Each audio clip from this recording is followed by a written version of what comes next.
Hey everyone, welcome back to our channel law vacancy.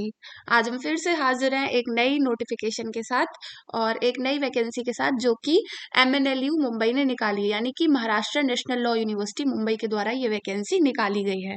तो ये जो वैकेंसी है, मैं सबसे पहले क्लियर कर दूं कि ये कॉन्ट्रेक्चुअल बेसिस की जॉब है, परमानेंट बेसिस की जॉब नहीं है। और इन्होंने काफ़ी डिसिप्लिन्स पर और काफ़ी सारी पोस्ट निकाली हैं, लेकिन हम स्पेसिफिकली जो लॉ की पोस्ट है सिर्फ उनके बारे में बात करेंगे। और ये जो जॉब्स हैं एक्सपीरियंस बेस्ड जॉब्स हैं, फ्रेशर्स के लिए जॉब नहीं है। तो आज की वीडियो में हम इसी से रिलेटेड सारी बातों को डिटेल से जानेंगे, लेकिन उससे पहले मैं एक छोटा सा रिमाइंडर ये दे देना चाहती हूँ कि अगर आप हमारे चैनल पर नए हैं और साथ ही में एक लॉ स्टूडेंट हैं या लॉ ग्रेजुएट हैं, एडवोकेट हैं, जुडिशरी एस्पिरेंट हैं, तो all over India legal field से रिलेटेड जितनी भी जॉब्स आती हैं, चाहे वो कॉन्ट्रेक्चुअल बेसिस की ऐसी जॉब्स हो या फिर एम्पेनलमेंट हो किसी एडवोकेट का, जुडिशरी की जॉब्स हो, मिनिस्ट्री की जॉब्स हो फॉर लीगल डिपार्टमेंट, तो उन सब की जानकारी हमारे चैनल पर डेली बेसिस पर दी जाती है। इसीलिए आप हमारे चैनल को सब्सक्राइब कर लें, बेल आइकन को प्रेस कर दें, ताकि डेली बेसिस पर आने वाली जितनी भी जॉब्स आ रही हैं उनका अपडेट्स आपसे मिस ना हो। तो आइए देखते हैं कि इस जो नोटिफिकेशन है इसमें क्या दे रखा है।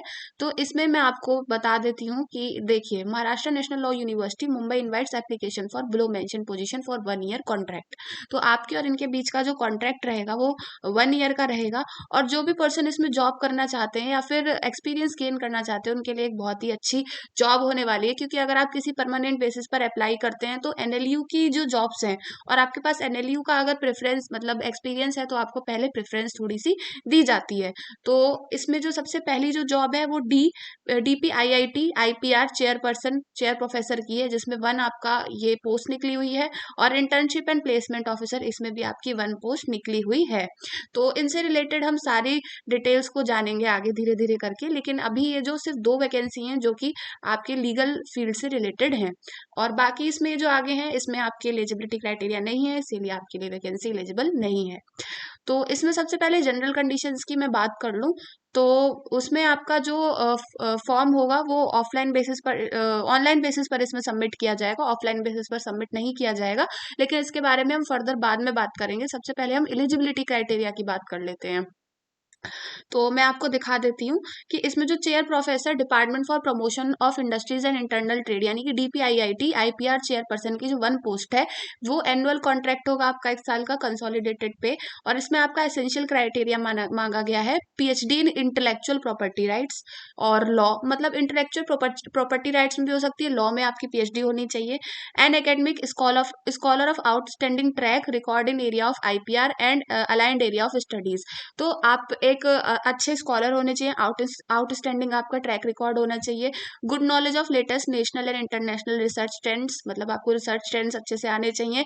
Retired officials of IP officers under CGPDTM having experience of 5 years of working at GP rupees 6,600 and over, मतलब ये जो भी डिपार्टमेंट है इसके अंडर में आपको 5 साल का एक्सपीरियंस होना चाहिए वर्क करने का।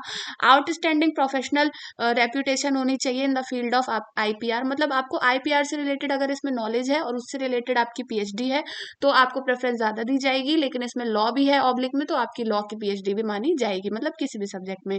फिर टीचिंग और industry experience of 10 years in reputated organization is required. तो ये एक्सपीरियंस बेस्ड जॉब है, तो इसमें आपका टीचिंग एक्सपीरियंस 10 साल का इसमें रिक्वायरमेंट की गई है। तो इसमें आपका आईपीआर से रिलेटेड पीएचडी होनी चाहिए, आईपीआर से रिलेटेड आपको नॉलेज होनी चाहिए, रिसर्च स्किल्स होने चाहिए, और टीचिंग एंड इंडस्ट्री एक्सपीरियंस आपको होना चाहिए 10 साल का। फिर डिजायरेबल, यानी कि आपके पास होना चाहिए, नहीं भी है तो भी आप इसमें भर सकते हो।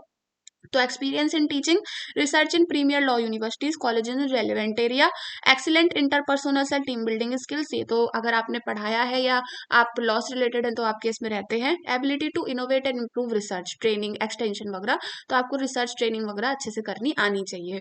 फिर उसके बाद आपकी जो रिन्यूमरेशन रहेगा वो 1 लाख रुपीज पर मंथ आपका इसमें रहने वाला है।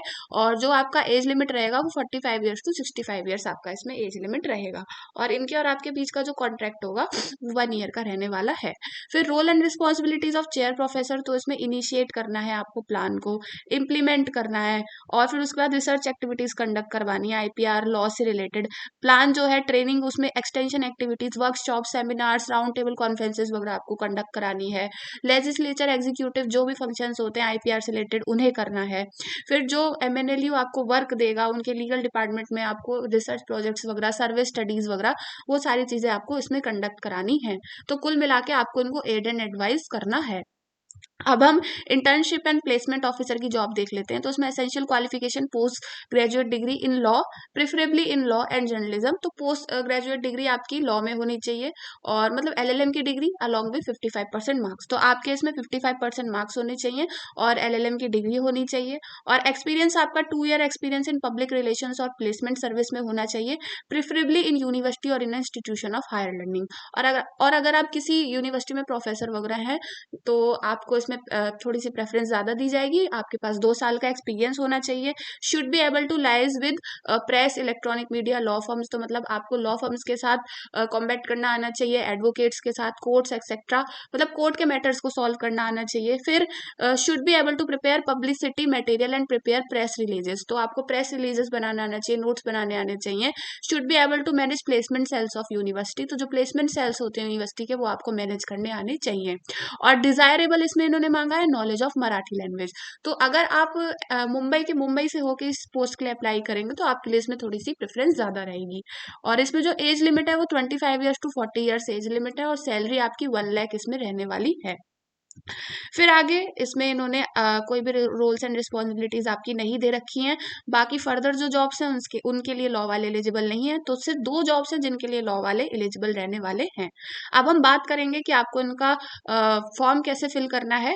तो जो इनका फॉर्म है वो जो इनका रिक्वायरमेंट करके ये जो इनके फॉर्म है,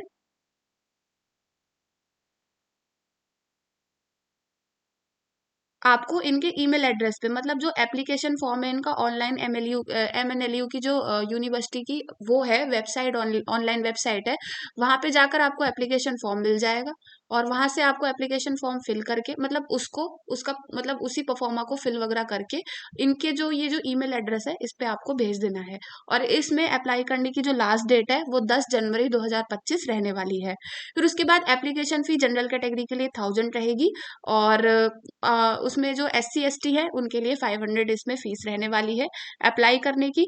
और आपको जो प्रिंट आउट वगैरह है, मतलब अपना जो भी एप्लीकेशन फॉर्म का जो प्रिंट आउट वगैरह है, और जो भी, मतलब अगर आप ऑफलाइन बेसिस पर भेज रहे हैं, जो पर्सन जैसे ईमेल से अप्लाई नहीं कर रहे और मुंबई में और ऑफलाइन बेसिस पर अपना फॉर्म भेज रहे हैं, तो उन्हें इस कंसर्न एड्रेस, ये जो registrar Maharashtra national law university Mumbai, इसमें जाकर अपना ये जो एड्रेस है इस पे भेजना है और उस पर लिख देना है कि आप कौन सी पोस्ट के लिए अप्लाई कर रहे हैं।